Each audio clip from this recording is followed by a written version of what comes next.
अस्सलाम वालेकुम स्टूडेंट्स। तो कैसे हैं आप लोग। अच्छा, लास्ट लेक्चर में हमने इसका क्वेश्चन नंबर 6 तक किया था वर्क। आज हम इसका क्वेश्चन नंबर 7 देखते हैं। क्वेश्चन नंबर 7 क्या है हमारे पास, find real and imaginary parts. ये 2 पार्ट्स गिवन है क्वेश्चन नंबर 7 में। इसमें रियल पार्ट अलग करना है, इमेजिनरी पार्ट अलग करना है। तो देख लेते हैं रियल पार्ट कैसे अलग होगा और इमेजिनरी कैसे होगा। पहले फर्स्ट का सॉल्यूशन स्टार्ट करते हैं। अच्छा, फर्स्ट हमारे पास क्या है, 2 आयोटा और ब्रैकेट के अंदर है 3 - 5 आयोटा। सबसे पहले हमें नज़र आ रहा है 2 आयोटा मल्टीप्लाई हो रहा है ब्रैकेट से, तो करवा लेते हैं। 2 × 3 = 6 और आयोटा 7 आ जाएगा क्योंकि 2 के साथ आयोटा है। Minus 2 × 5 = 10, iota multiply by iota is iota square. सही। अब क्या करेंगे हम कि 6 आयोटा एज इट इज, क्योंकि कुछ नहीं हो सकता। 10 आयोटा स्क्वेयर -1 के बराबर होता है, ये हमने पढ़ा हुआ है। यहाँ लिख भी लेते हैं कि iota square is equal to -1। ठीक है, यहाँ लिख लिया हमने। अब क्या होगा मेरे पास, 6 आयोटा, ये वाला माइनस बाहर आके माइनस से मल्टीप्लाई होगा प्लस 10 × 1 = 10। तो रियल पार्ट पहले लिख लेते हैं, 10 + 6 आयोटा। अब यहाँ लिख लें रियल पार्ट ऑफ z, ठीक है, और इमेजनरी पार्ट ऑफ z। तो रियल पार्ट ऑफ z 10 है, इमेजनरी पार्ट ऑफ z क्या है, 6। ये मेरे पास फर्स्ट का आंसर। सही। अब इसी तरह इसका सेकंड देखते हैं। सेकंड में क्या है, सेकंड का सॉल्यूशन स्टार्ट करते हैं। अच्छा, सेकंड क्या है मेरे पास, √5 + आयोटा डिवाइडेड बाय √5 - आयोटा। इसके अंदर सॉल्यूशन स्टार्ट कैसे करें, डिवाइड नहीं करवा सकते तो वही काम करेंगे, हमने पहले करके आए हुए हैं इसी एक्सरसाइज के क्वेश्चंस में, कि इसका सबसे पहले कॉन्जुगेट लें, मतलब आयोटा के साथ माइनस साइन है तो प्लस बना लें, और मल्टीप्लाई डिवाइड करवा लें, मतलब रैशनलाइजेशन करवा लें। तो क्या हो जाएगा, √5 + आयोटा, ऊपर वाली वैल्यू एज इट इज, नीचे वाली value as it is, minus iota. अब इसका कॉन्जुगेट लेंगे और रैशनलाइजेशन करवाएंगे, तो 5 यहाँ माइनस था तो plus iota divided bye √5 + iota. ठीक है। अच्छा, अब क्या करेंगे, इन दोनों को मल्टीप्लाई करा लें, √5 + आयोटा और √5 + आयोटा डिवाइडेड बाय √5 - आयोटा और √5 + आयोटा। अच्छा, यहाँ एक गलती नहीं किएगा, मुझे अभी याद आ गया, बता दूँ कि आपको नज़र आ रहा है 2 वैल्यूज़ ऊपर मल्टीप्लाई हो रही है, मतलब सिंगल वैल्यू है, ऊपर भी नीचे भी, ये दोनों सेम है। कैंसिल करवा दें, कैंसिल करवाएंगे वापस आपके पास क्वेश्चन ही आ जाएगा। हमें तो सॉल्व करना है ना, तो कैंसिल नहीं करवा सकते, इसको सॉल्व करेंगे।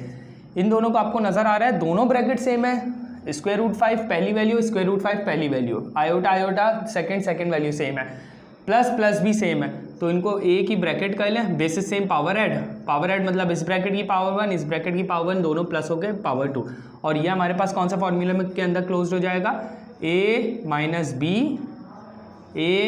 - b किसके बराबर होता है हमारे पास, a² - b²। ठीक है, कैसे, क्योंकि यहाँ पहली वैल्यू सेम है √5, दूसरी वैल्यू सेम है आयोटा, बस फर्क क्या है, माइनस प्लस का।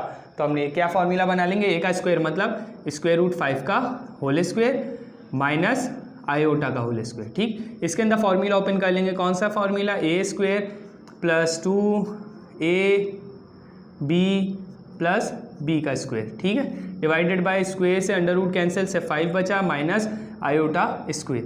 यहाँ पे अब मेरे पास a की जगह √5 लिख देंगे, b की जगह आयोटा लिख लेंगे। अब क्या होगा हमारे पास, स्क्वायर से √ कैंसिल से 5 बचा मेरे पास, यहाँ पे क्या हो जाएगा 2√5 आयोटा और यहाँ plus iota square divided by 5 - iota square. अब नेक्स्ट स्टेप में आयोटा स्क्वायर को -1 ले लेंगे, तो क्या हो जाएगा मेरे पास 5 + 2√5 आयोटा प्लस और आयोटा स्क्वायर की जगह -1 डिवाइडेड बाय 5 - आयोटा स्क्वायर की जगह -1। यहाँ लिख भी लेते हैं कि iota square is equal to -1। अब क्या हो जाएगा मेरे पास, 5 + 2√5। अच्छा, स्क्वायर रूट सिर्फ इतना बनाइएगा 5 के ऊपर आए, इस तरह का नहीं बना लिएगा। √5 आप लिख रहे हैं इस तरह और इसी के साथ आयोटा लिखा हुआ है, ऐसा लगेगा जैसे आपने स्क्वायर रूट के अंदर आयोटा लिखा हुआ। तो इतना ही बनाइएगा कि आयोटा साफ नज़र आए कि स्क्वायर रूट से बाहर है और स्क्वायर रूट के अंदर सिर्फ 5 है, जैसे मैंने बनाया हुआ, और आयोटा, और ये प्लस मल्टीप्लाई होगा अंदर वाले 1 के माइनस से, तो +-1 डिवाइडेड बाय 5 -+1। अब क्या हो जाएगा आपके पास, 5 - 1 is 4 + 2√5 iota divided bye 5 + 1 is 6। ठीक, अब एक काम करें कि 4 के साथ रियल पार्ट अलग करना है और इमेजनरी अलग ना, तो 4 के साथ 6 को अलग से डिवाइड करवा लें और 2 स्क्वायर रूट 5 के साथ अलग से डिवाइड करवा लें, यहीं कर लेते हैं। तो क्या हो जाएगा, 4 के साथ अलग से 6 डिवाइड करा लिया प्लस 2 स्क्वायर रूट 5 के साथ अलग से 6 को डिवाइड करा लिया, ठीक है। अब 4 और 6 दोनों इवन नंबर है, इसका मतलब है 2 के टेबल में आते हैं तो 2 से डिवाइड करा लें, 2 2 = 4, 2 3 = 6। तो रियल पार्ट मेरे पास क्या आ जाएगा, 2/3 और इमेजनरी ये दोनों 2 और 6 भी आपके पास क्या है, इवन नंबर्स ना, तो 2 के टेबल से डिवाइड करा लें, 2 1 = 2, 2 3 = 6। तो 1 का मतलब है simple square root 5 iota divided by 3। अच्छा अब लिख लें यहाँ पे real part of z, imaginary part of z। Real part of z क्या आया मेरे पास, 2/3, इमेजनरी पार्ट ऑफ z क्या आया मेरे पास, स्क्वायर रूट 5/3। इमेजनरी लिख दिया तो आयोटा लिखने की ज़रूरत नहीं है, जैसे यहाँ पे मैंने आयोटा नहीं लिखा 6 के साथ, इसी तरह यहाँ पे भी इमेजनरी लिख दिया। इसका मतलब है अब आपको पता है कि ये आयोटा वाली वैल्यू है, ये आंसर मेरे पास, ठीक। अच्छा स्टूडेंट्स, तो हम क्वेश्चन नंबर 8 स्टार्ट करते हैं। क्वेश्चन नंबर 8 क्या है देखते हैं। If z is x plus iota y, अगर z हमारे पास x प्लस आयोटा y है, ये एक जनरल टर्म है, ठीक है। तो कह रहे हैं कि रियल पार्ट ऑफ z जो है आर ई होगा, मेरे ख्याल से मैं शायद ई लिखना भूल गया, तो यहाँ होगा real part of z R E. Real part of z 0 के बराबर होना चाहिए, ठीक है। और z का एल्टीट्यूड मतलब उसकी लेंथ, जो मैंने एल्टीट्यूड का फॉर्मूला बताया था, उसकी जो लेंथ है वो 2 हमारे पास क्या होनी चाहिए, 2 आनी चाहिए। तो क्या कह रहे हैं, फाइंड z, मतलब ये z मालूम करें, x क्या है y क्या है, बस ये मालूम करना है। सिंपल सी बात है कि x की वैल्यू क्या है, y की वैल्यू क्या है, ये मालूम करना है। स्टार्ट करते हैं। सबसे पहले क्या है, real part of z। Real part of z क्या है मेरे पास, रियल पार्ट ऑफ z मेरे पास है x, ठीक है। यहाँ इसके साथ आयोटा नहीं है, इसका मतलब है x है ना, तो सिंपल। और वो किसके बराबर है, 0 के बराबर है। तो आप इसको अगर लिखना चाहे तो x = 0 लिख लें, ये क्वेश्चन 1 कह लें आप, ठीक है, सही। अब क्या कहा, एल्टीट्यूड ऑफ z मतलब स्क्वायर रूट ऑफ x का स्क्वायर प्लस y का स्क्वायर, ये मेरे पास फॉर्मूला यही होता है ना। और इस वक्त जनरल टर्म फॉर्मूले में होती है, जनरल ही गिवन है ना हमें, z जो है। अब इसको करवा लेते हैं, पुट द वैल्यू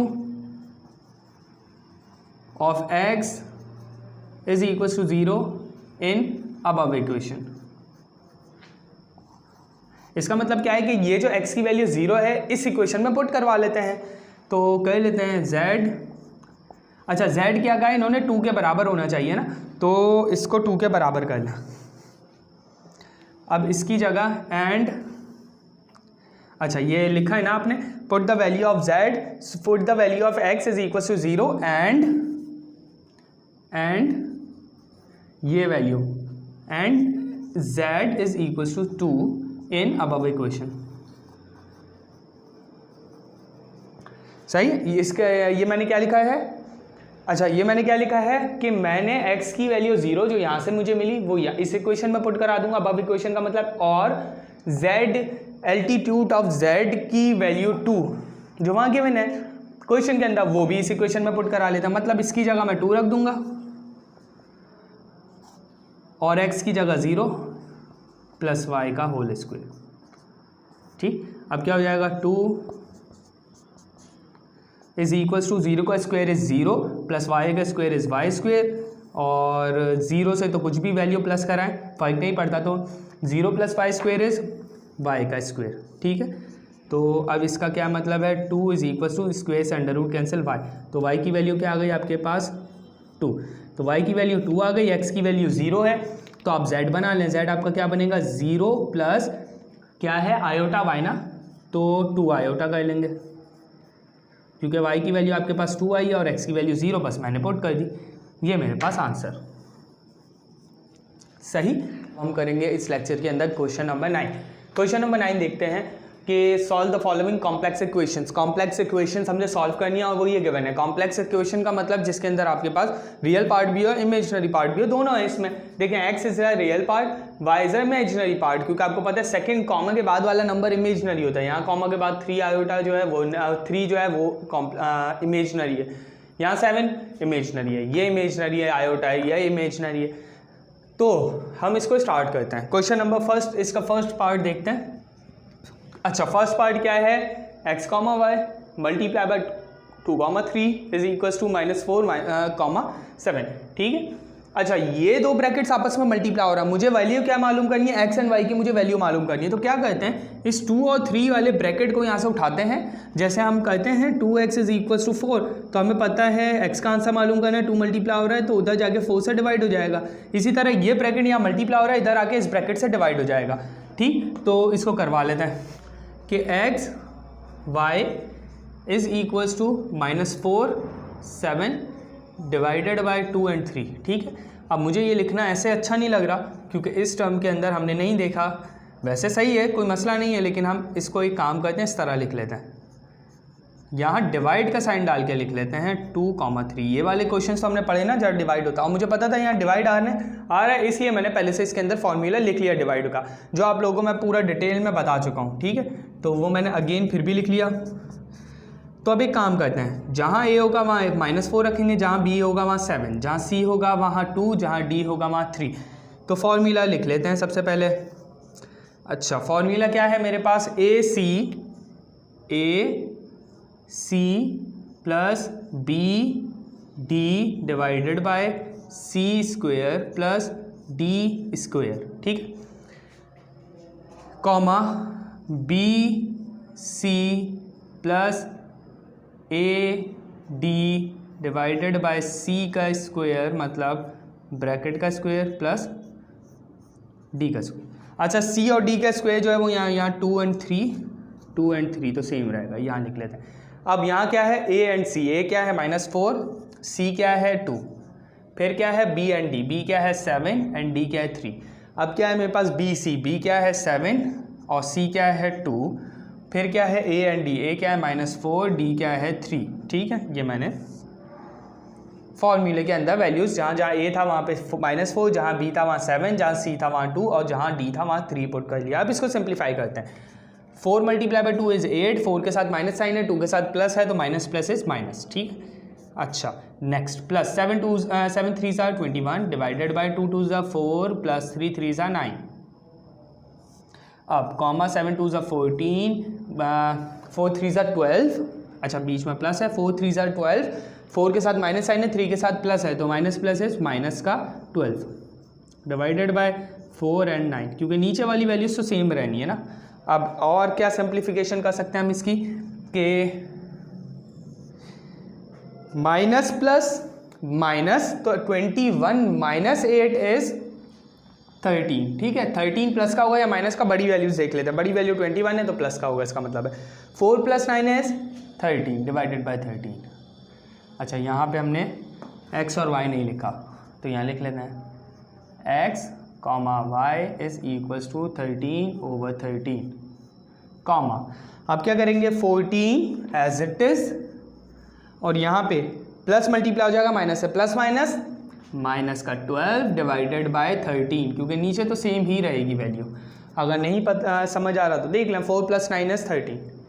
अब क्या होगा मेरे पास, अब और सिंप्लीफाई कर सकते हैं, तो उसको और करते हैं, तो 13 1 = 13, 13 1 = 13, तो यहाँ रियल पार्ट से 1 बचा मेरे पास। 14 - 12 इज 2, ठीक है।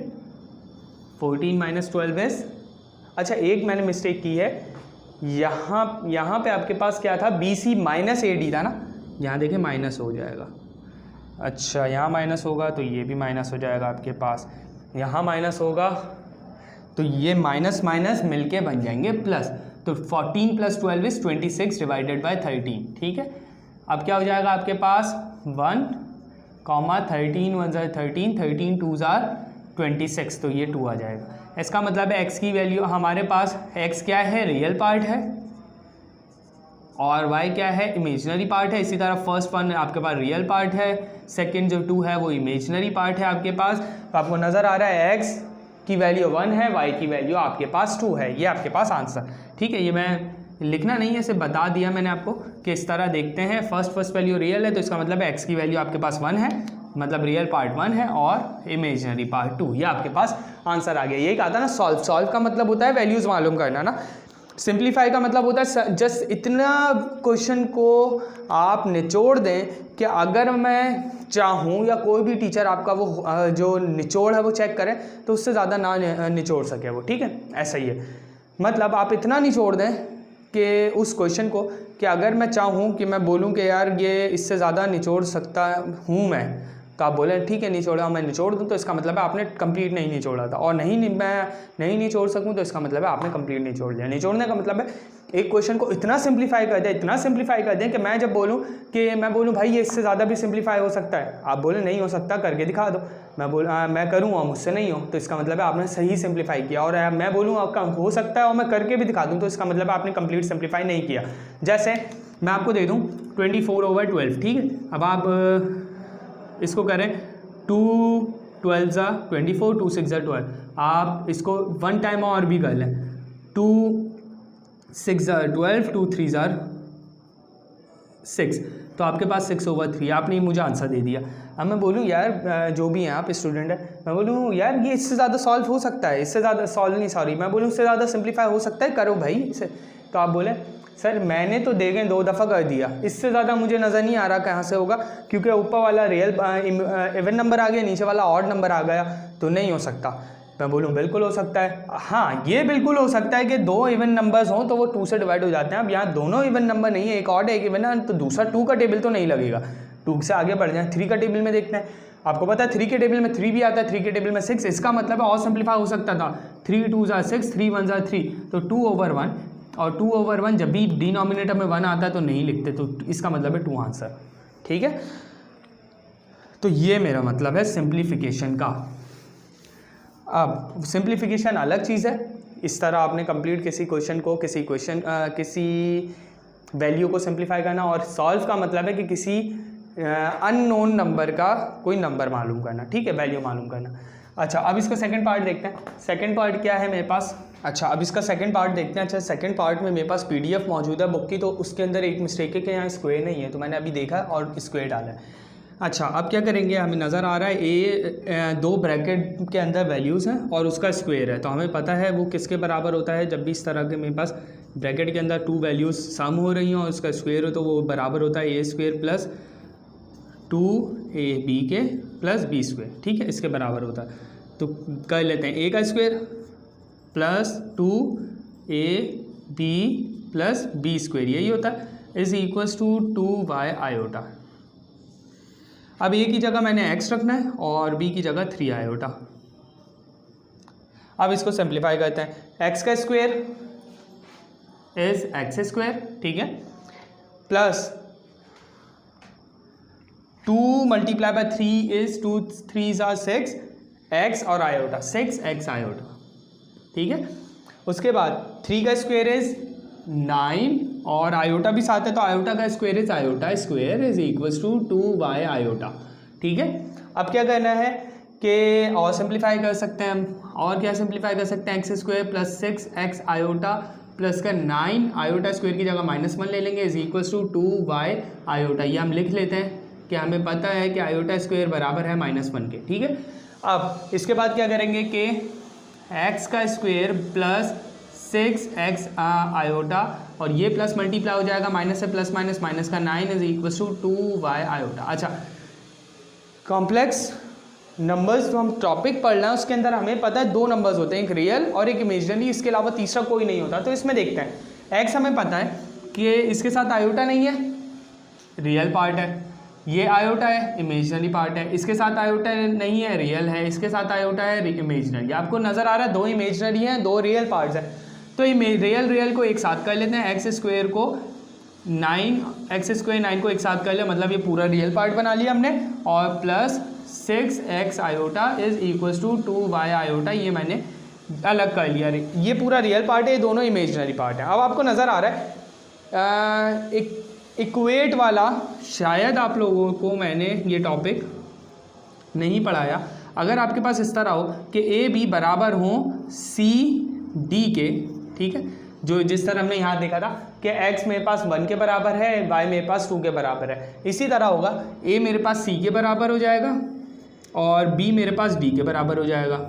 तो अगर मैं इस रियल को सपोज करूँ कि ये A है और ये मेरे पास B है, लेकिन यहाँ पे मेरे पास सिर्फ CD नहीं है, सिर्फ एक है, तो इसका मतलब है फर्स्ट पार्ट हमारा A जो होता है वो रियल होता है, B जो होता है इमेजिनरी होता है, ये C जो होता है रियल होता है ना, तो यहाँ इसका मतलब है ये D है, क्योंकि ये क्या है, इमेजनरी है। सी क्या होता है, रियल होता है, तो सी नहीं है ना, तो सी हम खुद से बना लेते हैं। जब नहीं होगा सी तो हम खुद से बनाएंगे, और वो खुद से क्या बनाएंगे वो आप लोगों को पता है, शायद अभी याद ना आए, मैं अभी बता देता हूँ। 6x आयोटा, ये मेरे पास पूरा ए है, ये मैं सिर्फ आप लोगों के लिए लिख रहा हूँ नीचे, ये मेरे पास पूरा बी है, और सी नहीं है तो डी ज़ीरो, क्योंकि रियल पार्ट है ना, आयोटा नहीं होगा ज़ीरो के साथ, तो इसका मतलब है ये सी रियल आ गया, प्लस 2y आयोटा ये इमेजनरी। ठीक है, अब यही है कि ए को सी से कंपेयर करवा लें।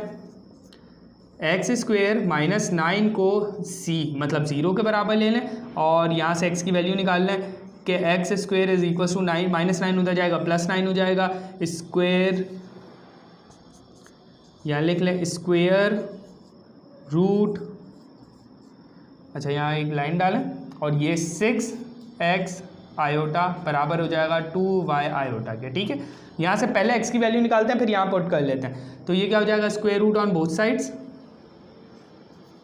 बी एस का मतलब है बोथ साइड्स, तो क्या हो जाएगा, square root of X square का स्क्वायर रूट और स्क्वायर रूट ऑफ 9, स्क्वायर से अंडर रूट कैंसिल, और आपको पता है जब स्क्वायर रूट आ गया तो प्लस माइनस आ गया, तो प्लस माइनस 9 का स्क्वायर रूट क्या होता है 3, तो इसका मतलब है आपके पास x तो 2 हैं, एक प्लस x है और एक माइनस x है। अब यही 3 मैं यहाँ पुट कर लेता हूँ, तो 6 यहाँ लिख लेते हैं कि मैं अगर +3 पुट करूँगा तो क्या आएगा मेरे पास 6x क्या है मेरे पास 3 iota is equal to 2y iota.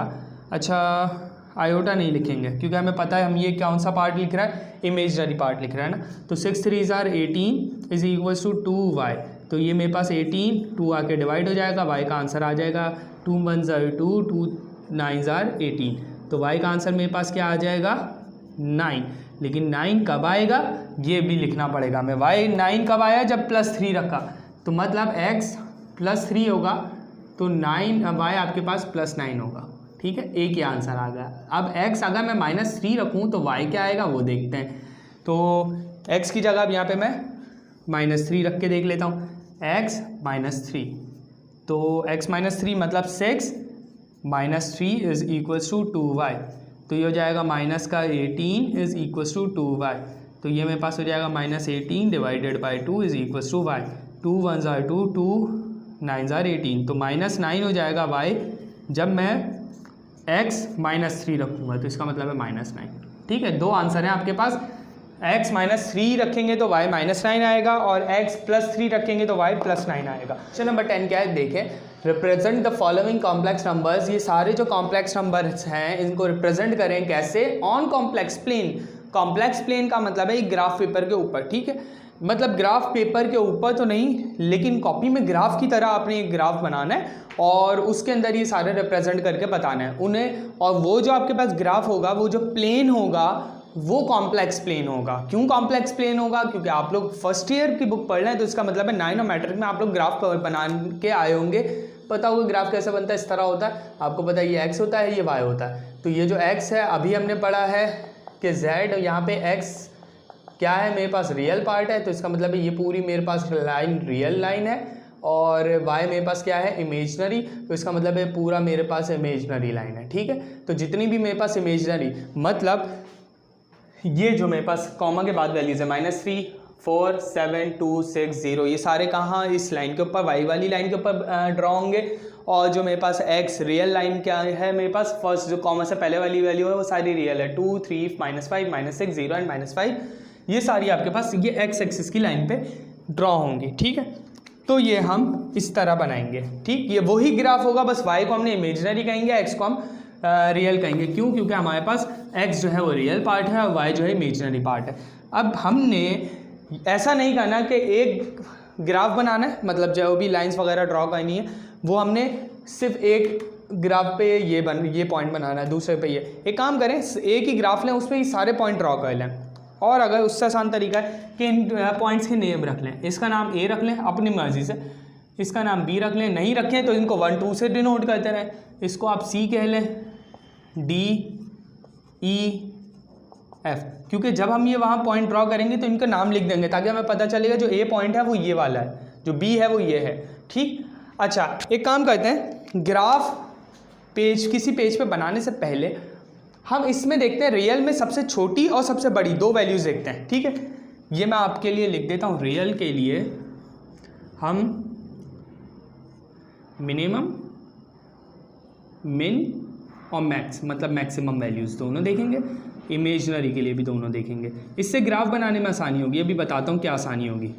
आप खुद से ग्राफ बना लें, कोई वैल्यू ऐसी आ गई जो आपके ग्राफ पेपर से बाहर जा रही है तो दोबारा मिटाना पड़ेगा। तो इससे पहले ये देख लेते हैं, ये सारी मेरे पास पहली वैल्यू रियल है, तो 2 सबसे बड़ी वैल्यू अभी तक मुझे 3 दिखी है, 3 से बड़ी कोई है देखते हैं, -5 और -5 तो ये छोटी है, -6 तो छोटी है, तो इसका मतलब है मैक्सिमम वैल्यू 3 है और मिनिमम वैल्यू आपके पास आपको लग रहा होगा 0, लेकिन नहीं, नेगेटिव वैल्यूज गिवन है, इसका मतलब है नेगेटिव में सबसे बड़ी वैल्यू जो होगी वो आपके पास क्या होगी, छोटी वैल्यू।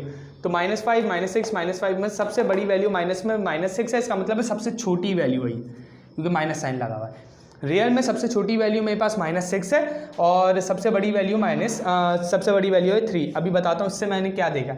अब मैं रियल इमेजनरी में देखता हूँ, सबसे बड़ी वैल्यू मुझे 7 नज़र आई है, 7 से बड़ी कोई वैल्यू नहीं है, तो मैक्सिमम 7 है, मिनिमम -3 से बड़ी कोई वैल्यू नहीं है माइनस में, तो इसका मतलब है सबसे छोटी -3 है। अब मैंने ये क्यों देखा, क्योंकि मुझे पता है जब हम ग्राफ बना रहे होते हैं इस तरह, तो यहाँ पॉजिटिव x होता है, यहाँ पॉजिटिव y, यहाँ नेगेटिव x, यहाँ नेगेटिव y, ऐसे ही है। तो हमने इस हिसाब से बनाना, मतलब हमें मिनिमम रियल ये है, मतलब मुझे यहाँ -6 तक लेनी है, यहाँ -3 ये +3 तक लेनी है, यहाँ अगर 0 है, ये 1 ये 2, ठीक है, यहाँ 1 2 3 4 5 6, तो मतलब मुझे ये लाइन ज़्यादा, यहाँ वाला गैप ज़्यादा चाहिए, ठीक है। अब इसमें देखते हैं, तो मेरे पास क्या हो जाएगा, -3 मिनिमम, मतलब यहाँ तक ये 0 है, ये 1 2 -3, और ऊपर मुझे कहाँ तक लेनी है, 7 तक वैल्यूज़ लेनी है, मतलब ये 1 2 3 4 5 6 7, ठीक है, 7। तो इस तरह मुझे ग्राफ बनाना, मतलब ये ऊपर वाली साइड और ये इस साइड वाली साइड मुझे थोड़ी सी बड़ी चाहिए। तो मैं एक काम करता हूँ, लाइन्स ड्रॉ कर लेते हैं, थोड़ा सा बड़ा ग्राफ बना लेते हैं ताकि आराम से नज़र आ जाए आप लोगों को। और एक लाइन में सेंटर से थोड़ा सा नीचे ड्रॉ कर रहा हूँ क्योंकि मैंने देख लिया ना ऊपर वाला गैप मुझे ज़्यादा चाहिए। तो अब इनको ड्रॉ करते हैं। यहाँ सेंटर में x भी 0 होता है और y भी 0 होता है, ठीक है। फिर उसके बाद थोड़ा सा गैप देंगे 1, या थोड़ा ज़्यादा गैप दे लें, बड़ा ग्राफ है ना, 1 2 3, ठीक है। और यहाँ नेगेटिव वैल्यूज़ आएंगी, नेगेटिव में रियल पार्ट में सबसे बड़ी वैल्यू क्या है, 6, मतलब इसको और एक वैल्यू ज़्यादा ले लें, 3 है तो 4 तक ले लें, और यहाँ -6 है तो -7 तक ले लेंगे। तो देख लेते हैं, 1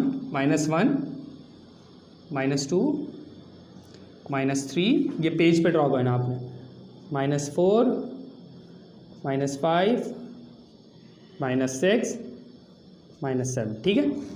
ये मेरे पास क्या हो जाएगा, नेगेटिव ऑफ x, मतलब रियल पार्ट ऑफ नेगेटिव, ये हो जाएगा पॉजिटिव ऑफ x, ठीक। अब मुझे इसमें इमेजनरी में मिनिमम वैल्यू मतलब नेगेटिव में -3 तक लेना है, इतना ही गैप लें, -1 -2 -3 और -4 तक ले लेते हैं, मैंने कहा ना एक ज़्यादा ले लें। तो इसका मतलब है ये मेरे पास क्या है, नेगेटिव ऑफ इमेजनरी। अब पॉजिटिव ऑफ इमेजनरी कहाँ तक जाएगा, 7 तक। देखते 7 तक, अगर 8 तक आएगा तो करेंगे, वरना 7 तक ही ले लेंगे क्योंकि ज़्यादा नहीं लग रही मुझे। 1 2 3 4 5 6, ये मेरे पास पॉजिटिव है, ये 7, ठीक है। बस 7 तक ही आ रहा है, जगह नहीं है। ये मैंने ग्राफ बना लिया अपना। अब स्टार्ट करते हैं, ए पॉइंट ड्रॉ करते हैं। ए पॉइंट मतलब रियल पार्ट 2 है, इमेजनरी -3 है। रियल पार्ट 2 है, इमेजनरी -3 है, मतलब आप इस तरह 2 से एक इस तरह डॉटेड लाइन ड्रॉ करते रहें सीधी, और यहाँ -3 से डॉटेड लाइन ड्रॉ करें। ये दोनों जहाँ पे मीट कर जाएं वो आपके पास क्या है, 2 एंड -3। और अगर इसको आप लिखना चाहें तो आप इसको फर्स्ट पार्ट था फर्स्ट लिख दें, इसको अगर लिखना चाहें ए, आपने नाम दिया ए, तीनों ही लिख दें। फर्स्ट पार्ट था खुद से मैंने नाम दिया ए का, वो भी लिख दिया, और ये वैल्यू थी ये भी लिख दिया, ठीक है। अब या इसको अब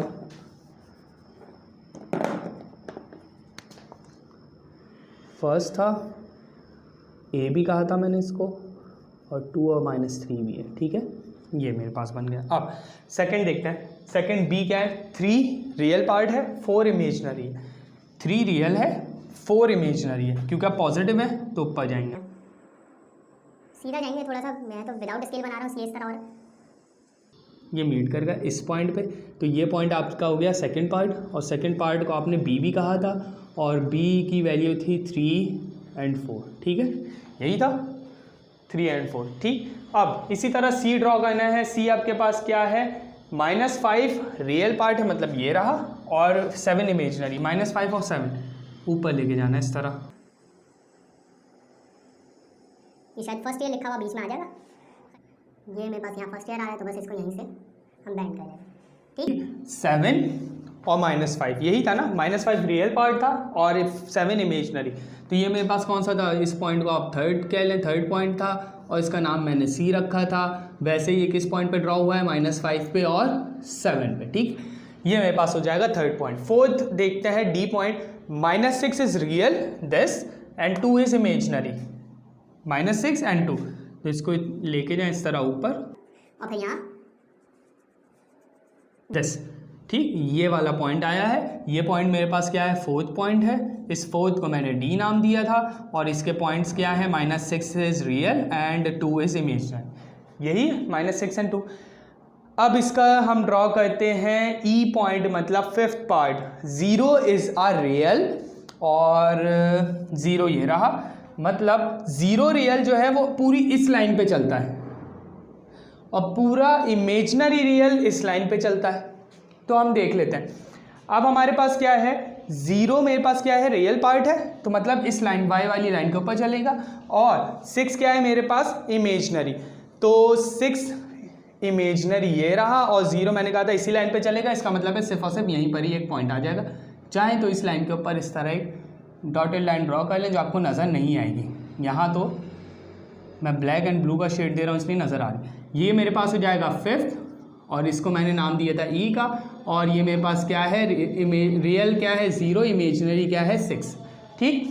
अब इसका 6 देखते हैं, 6 point, -5 is are imaginary, 10 sorry real, और 0 इज एन इमेजनरी। मैंने कहा था जब भी आपके पास इमेजनरी 0 होगा तो इसका मतलब है सिंपल इस लाइन के ऊपर चल रहा होगा, तो इसका मतलब है इस लाइन पे पूरा y 0 है, मतलब इमेजनरी 0 है, -5, तो ये भी इसी तरह होगा जैसे ये था, सिर्फ इसी के ऊपर आ जाएगा, इसको इस तरह आप ड्रॉ कर लें।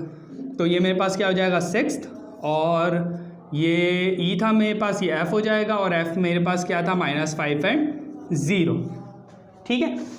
तो ये आपने इसी तरह, ये पूरा कॉम्प्लेक्स प्लेन था, इस कॉम्प्लेक्स प्लेन के ऊपर मैंने रिप्रेजेंट कर दिया इनको A B C D E and F। ये जो मेरे पास 6 थे ये तो मैंने खुद से नाम रखे थे, 6 थे मैंने सब लिख दिया, जो मैंने A B C D खुद से नाम रखे थे वो भी, जो first second third fourth fifth and 6 part थे वो भी, और इनके नंबर्स भी लिख दिए, आगे के नंबर के आगे बनते हैं। तो ये मेरे पास क्या है, एक कॉम्प्लेक्स प्लेन है, ठीक। और आपको नज़र आ रहा है मैंने सेम गैप के ऊपर लिए मैंने सारे, तो आप इसको स्केल बना लें, स्केल लाजमी हर लिख लिएगा, ग्राफ पेपर में बनता है कि ऑन एक्स एक्सेस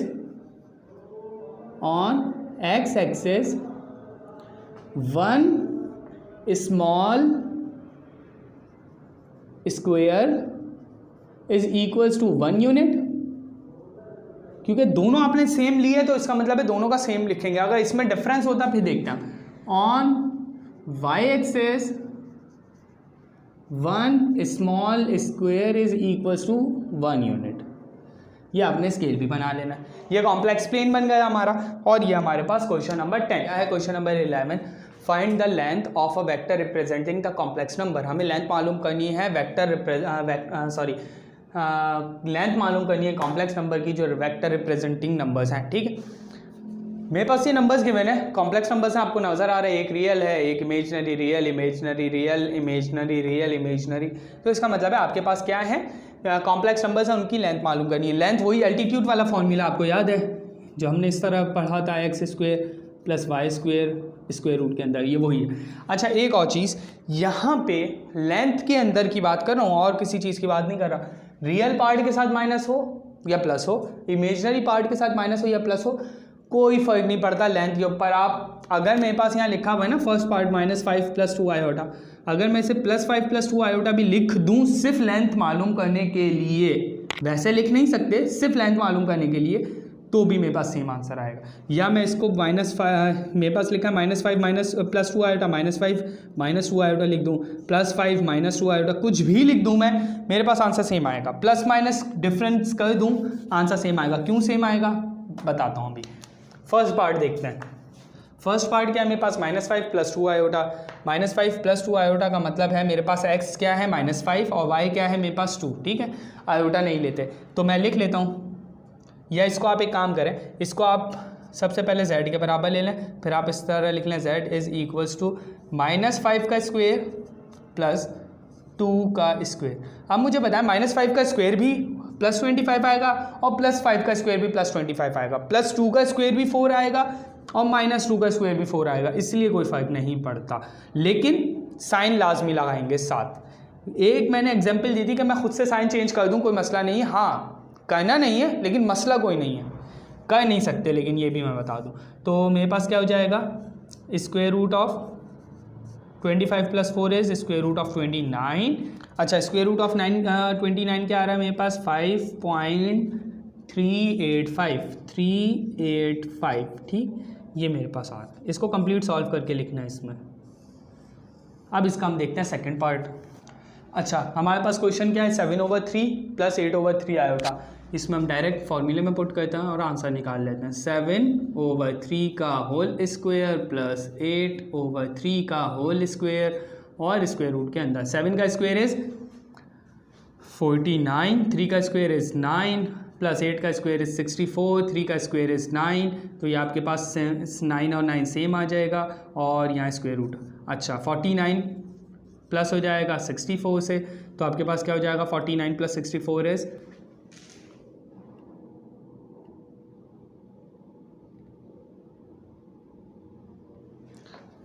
49 + 64 आपके पास क्या आंसर आ गया, 113/9, square root of 113/9।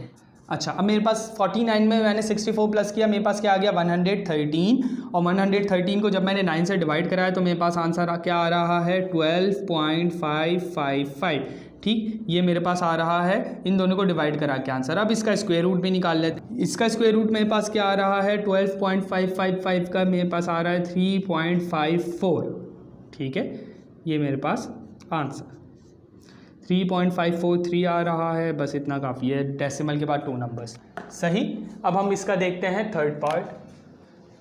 Third part क्या है मेरे पास, 1 + आयोटा ओवर स्क्वायर रूट 2। तो मैं एक काम करता हूँ, उसका रियल पार्ट अलग कर लेता हूँ, 1 के साथ अलग से स्क्वायर रूट 2 डिवाइड करा लेता हूँ, आयोटा के साथ अलग से स्क्वायर रूट 2 डिवाइड करा दिया। ये मेरे पास रियल पार्ट अलग हो गया, इमेजनरी अलग। अब इसके अंदर मैं डायरेक्ट फार्मूला पुट करता हूँ, तो 1 ओवर स्क्वायर रूट 2 का होल स्क्वायर प्लस आयोटा नहीं लिखेंगे तो सिर्फ और सिर्फ, या इसको आप ऐसे लिख लें 1/2 और आयोटा अलग से, तो सिर्फ क्या हो जाएगा 1/2 का whole 1 over square root of 2 का होल स्क्वायर। तो 1 का स्क्वायर इज़ 1, स्क्वायर रूट 2 का होल स्क्वायर इज़ 2, क्योंकि स्क्वायर से अंडर रूट कैंसिल हो जाएगा। यहाँ पे भी क्या आएगा 1/2, ठीक। तो मेरे पास 1 ये 2 सेम है, 1 टाइम लिख लेंगे, 1 + 1 इज़, तो फिर ये मेरे पास क्या हो जाएगा 1 + 1 is 2, 2 divided by 2, 2 1s are 2, 2 1s are 2, तो मेरे पास क्या आया स्क्वायर रूट ऑफ 1। तो स्क्वायर रूट ऑफ 1 किसके बराबर होता है, तो square root of 1 is equals to 1। ये मेरे पास किसका आंसर आ जाएगा, आ गया थर्ड का। अब हम देखते हैं इसका फोर्थ पार्ट।